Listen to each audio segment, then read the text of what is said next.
Hey guys, it's your girl Kizzy Rock, and yes, Kizzy Rock is my birth given name. Happy Sunday, guys. Happy Sunday afternoon. I want to say hey to all my subscribers new as well this season. I got a word for you. Tap in.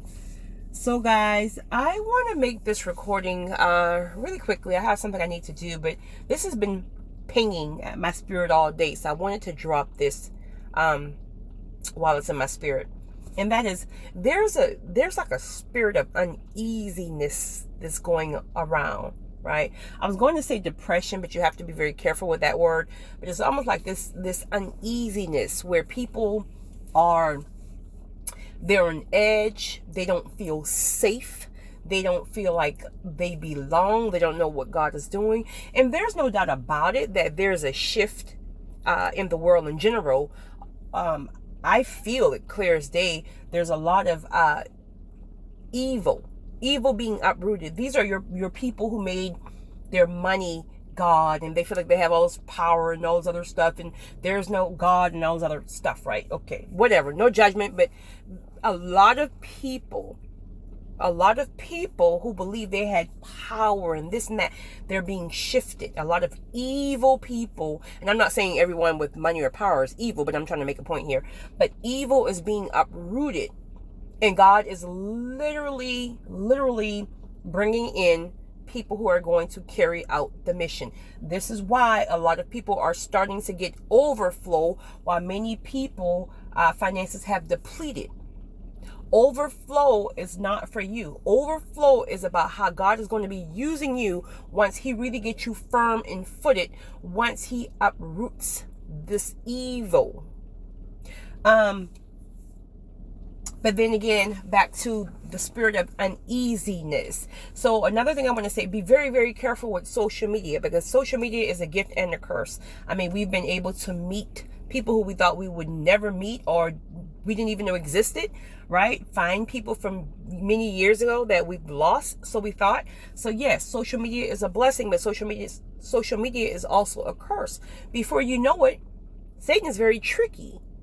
Now here you are just strolling on social media, right?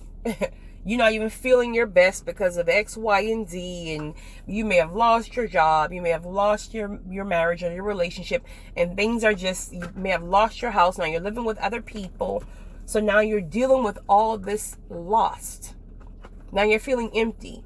And now as soon as you go on social media just because you want to be entertained, what is Satan doing? He's showing you people. Some of these people may be your own family members or your own friends.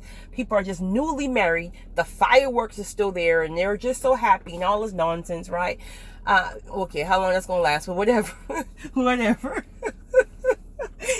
He's showing you all this stuff. He's showing you someone who may have just closed on their house and you just lost your house. And before you know it, you're just staring at these pictures and you don't even realize that Satan is literally getting in your head. You may be struggling with your weight, or you may be someone who may have been bullied, whatever, about your looks, X, Y, and Z, and you're still struggling with that, even now as an adult. And here you're scrolling on Instagram and every chick is like, and you're just looking at it and you don't even realize that while you're staring at those pictures, you are allowing entryway for Satan to get up in your spirit just to further deplete you. Be very, very careful. And we're human, so when you find yourself in that and Satan got you comparing yourself with other people, you got to speak against that thing, because you will be convicted. You'll feel the conviction when it happens. You'll snap for a little minute, and then you have to speak against that thing. Satan, you're a liar. You're a liar. You have to speak against it. So be very, very careful with social media during this time. Next thing, be very careful about the people that you have around you. I've been always very big on that in general, just about the people I allow my personal space. You got to be careful about the people who is in your space.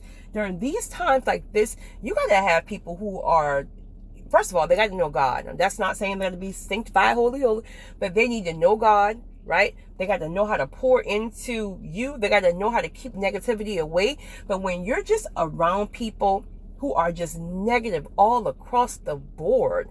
They're just gossiping, they're negative, they're this, they're, they don't even know how to speak life. Instead, it's like, oh my God, what's going on with my life? And I'm just going to, like those people, you just got to be careful. That stuff gets into your spirit.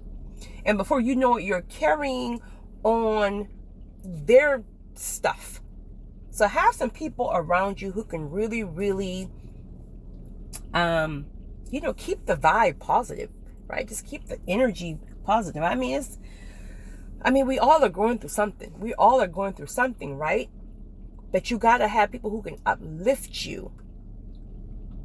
So if you're really going through some things, be very, very careful about the people that you are allowing in your environment, who you're answering the phone for. Be very, very careful about what you are allowing to enter your spirit. Lastly, I think I said this earlier. I'm not even sure. I had to record this a couple of times because I kept getting cut off. You're going to have to.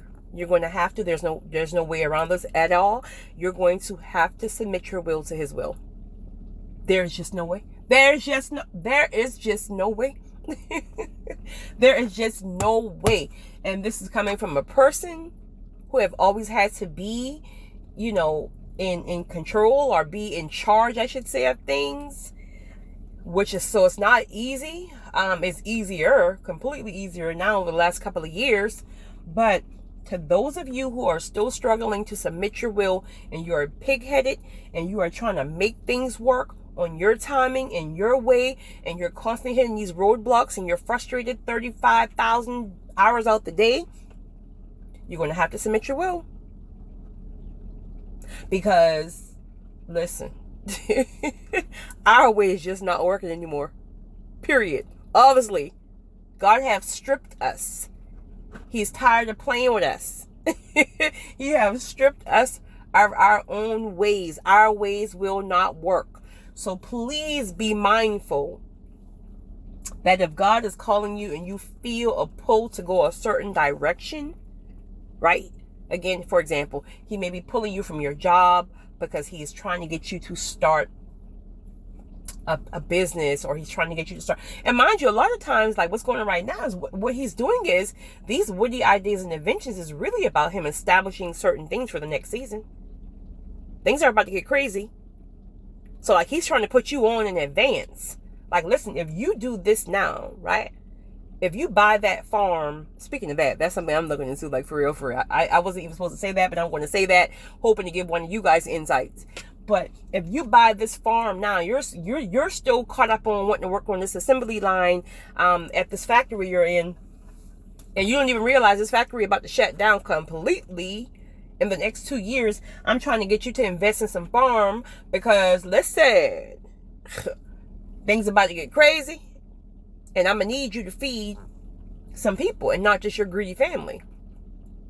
I'm trying to put you on game early, but you don't want to leave the factory, and I'm letting you know these people are about to release you. I'm trying to give you a head start, but you pig-headed and you don't want to submit. So if you're really, really struggling in that area and you're feeling like you're completely miserable, and it's like whatever you do is just no longer working, and you just feel like you're hitting these roadblocks and you're constantly frustrating, make sure you ask God, are you aligned properly with his will? Because his will is going to flow naturally. Again, doesn't mean you're not going to hit some areas of, warfare, whatever. But you'll start to have success in that area. So I wanted to share that with you guys. I hope that helps you guys. And to those of you who are really, really going through, just that feeling of despair, and I have to be honest, that's not me. I'm in a very good place right now. I think I finally, I finally got to the point where I just submit everything and I trust God's timing in his will, right? Once you get there, you talking about save yourself some headaches. But I'm not ignorant to the fact that there are really some people who are not in a good season right now. And I'm just telling you, whatever you do, do not give up. Don't give up on yourself. Again, know that these seasons changes and that a door can open for you tomorrow. Literally tomorrow. So again, be very, very careful about what you're watching, what you're scrolling down social media, right? This is why sometimes you'll feel a conviction to fast against social media. Be very, very careful about your surroundings and who you're allowing in your space and who you're answering your phone and all that stuff for. Make sure the people that you're around, if you're going to be around somebody, is some people who really, really got some stability and they're really, really connected spiritually. And just keep pushing. One day at a time. One day at a time. You guys have a great one. It's your girl, Kizzy Rock.